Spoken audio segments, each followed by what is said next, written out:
Welcome back to the AB Scale Project. I'm Krieger, and this is Alpha Bravo, and today, testing my ability to film on my newish set is Titan Tidalwave. This guy is pretty awesome. I mean, just look at him. The color is great. He's massive. Looks round. There's a thing here. There has been some complaints that this doesn't cover. You can kind of cover it with a butt flap, but no. But otherwise, he looks really cool. He has tons of posability. He has a hinge so he can look down. He's got a hinge so he can look up. And of course, left, right. Everything that's pretty cool. Nice clackety joints. Lots of different joints. The hand is a little kind of an odd bird there. Let's see if you can actually see that. But it does a lot of stuff. It closes. This thumb thing turns around. Yeah. It does have a waist joint. You've got to put the flaps up. But he does have a waist. Standard thighs, knees. He does have ankle tilt. I mean, he is fully posable and fully huge. So he's just pretty awesome. So in comparison, we'll bring in the current Tidalwave. And as you can see, he's about half the size. Just to give you an idea how big this guy is. This is just so awesome. All right. We'll bring in the Guardian robot for a size compare. Let's see if we can get them both in the shot here. Yeah, just massive. So he's just a smidge shorter than the Guardian robot. And they kind of match up with his mohawk, but yeah, it's about the standard Titan size for the new Titans. Bruh. But yeah, pretty awesome. All right, let's start our exploration of this bot's alt modes with the base mode. Lots of parts forming later, we have the base mode. And we're going to try something a little different. We'll go ahead and we'll just take a airplane view of this. Just so you can see all the different things going on here. Yeah, pretty much you got to take this thing almost completely apart to transform it into this mode, and it kind of does look like a city. I mean, more convincing than some of the Metroplexes, but yeah. And of course, he is a parts former. Every mode's a parts forming, parts coming out of everywhere, which we'll get to later when we get to the mini fleet. But yeah, that is the base mode. So not a lot about it. I'm probably never going to do it again, but it can do this. All right, let's go on to the ship mode. And here we got Tidalwave in his giant ship / spaceship thing, and big enough to land a deluxe helicopter onto. So yeah, he is big. Set him aside, see if I can tilt this up where you guys can see it in all its glory. Kind of.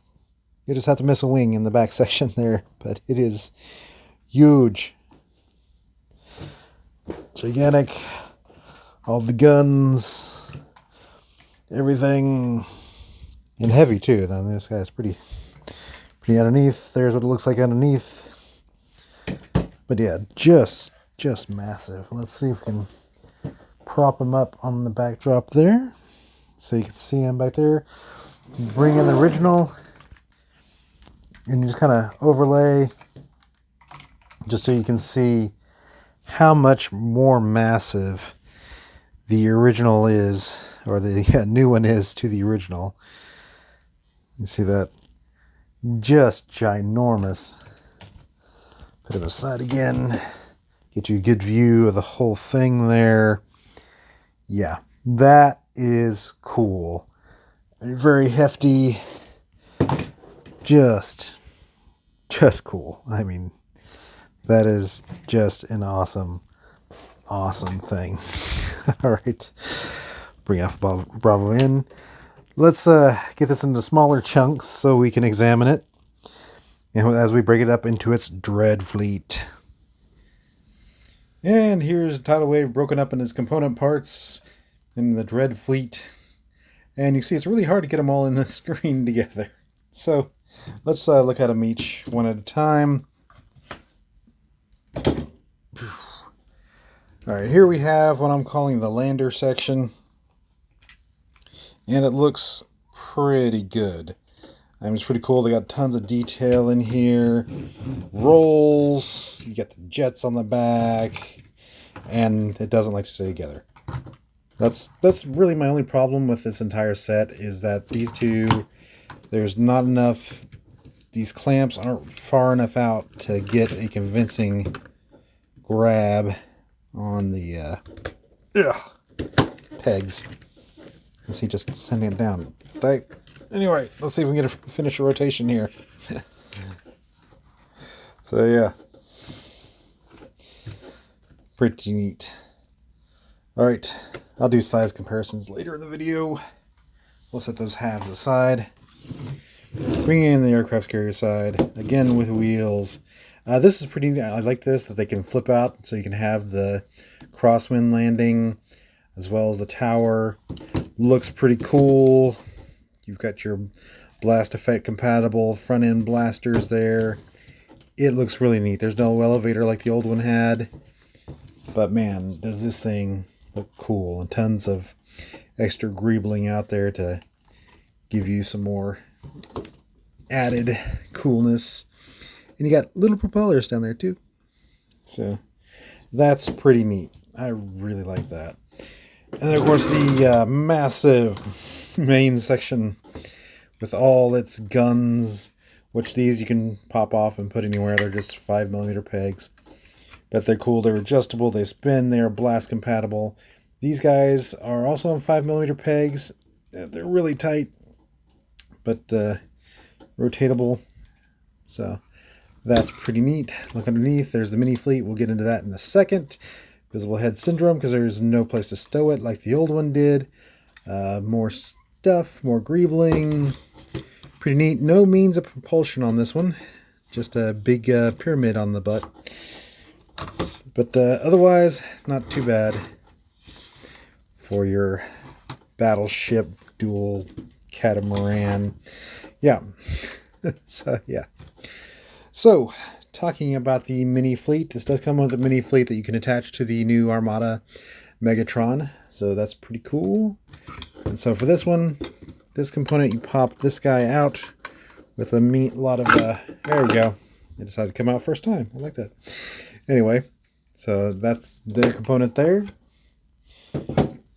Bring this guy out, and pretty much this whole center section lifts out. Push that aside, grab our sides. I'm just going to show one here just so you get the idea. First up, you pop this open, grab this, grab that, and then pop the wing off. So repeat for the other one, and you'll have all the components for the Dread Fleet. I'll go ahead and pull the other ones off. Here. There you go. All these make your mini Dread Fleet. All right, we'll come back with them fully assembled and review the mini fleet. Alrighty, now that we got them all put together, we'll look at our mini fleet here. Here's our first section. Of course, it definitely looks like it can fly because it's still got the full-size wings on the mini fleet. So, yeah. I mean, it actually looks pretty cool. It's got some extra jets back there, and that comes in handy in the combined mode. So, yeah, not too bad. Alright, we'll bring in the original. So you get a size compare.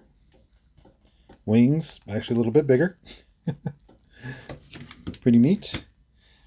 Then we'll bring in the section that it came out of, just so we can get a comparison of all three sizes. Yeah, about as good as you can gauge. Just so you can see that the mini fleet and the original combined is about the same length as the original. And yeah, you stack them up, you get about the same height. So, yeah, just show you how big this guy is.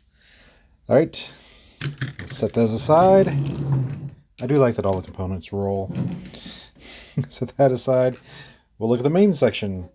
And none of these form like a mini tidal wave. They have just enough joints to do their separate functions. So here's this section here, the torso section.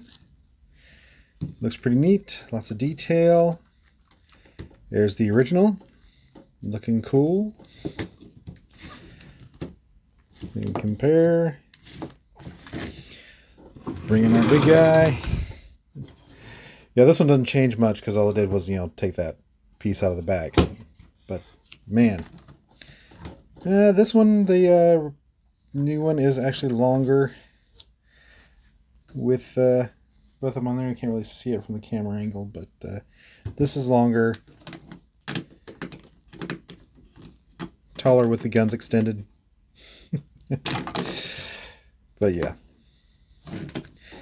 There you go. That's the torso section. Put those aside. And then the aircraft carrier section. Pretty neat. This actually gives me more of a Macross feel, like one of the ARMS platforms.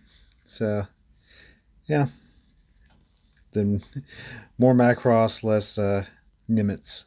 Anyway, bring out the original.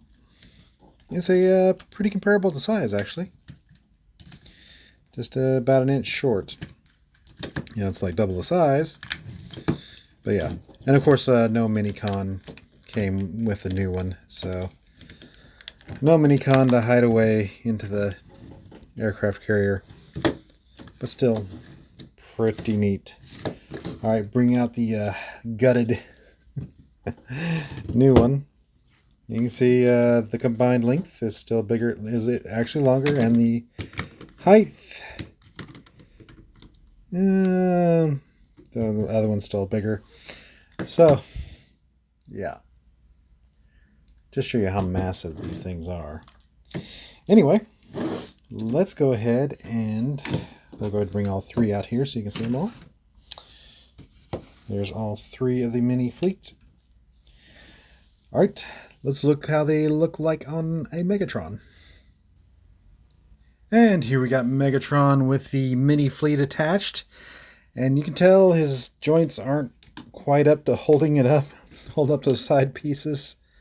The back is fine. The back, well, you get these extra foot extensions that come on. That don't like to stay on. The back is only attached at one point. So it just has the one 5mm peg on the back there. And these are just 5mm pegged on the side as well. The instructions show you to put them on his shoulder pylons. I mean, you can still put them on his forearms, reminiscent of the original Armada. But yeah, he does not have the arm strength for that at all. So, we'll put that back up there. And no, I'm not buying the Galvatron repaint of this. In fact, I only bought this Megatron for this review. Anyway, let's bring in the original, just so you can kind of see, give a little compare there. Let's move him over so you can see it. The original, definitely a lot more intimidating, even though my Megatron is missing a lot of pieces. But still, a lot more effect. I mean, and he can somewhat move his hands after all these years and still hold it up. That's cheating a little bit. But I can somewhat hold up the tidal wave pieces. It's just really heavy, but I think it looks a lot better in the old one. So, alright. Let's go ahead and do our final conclusions. So is this our new IDW G1 Tidalwave? Now from the Records comics we saw he was massive in Titan size, so the Titan is obviously the winner. So our new IDW G1 Tidalwave is the new Legacy United Titan class Tidalwave. Alright. That does it for today. So, thank you for joining me today on the AB Scout Project. Please like, share, subscribe, leave a comment, ring that bell, and I'll see y'all later.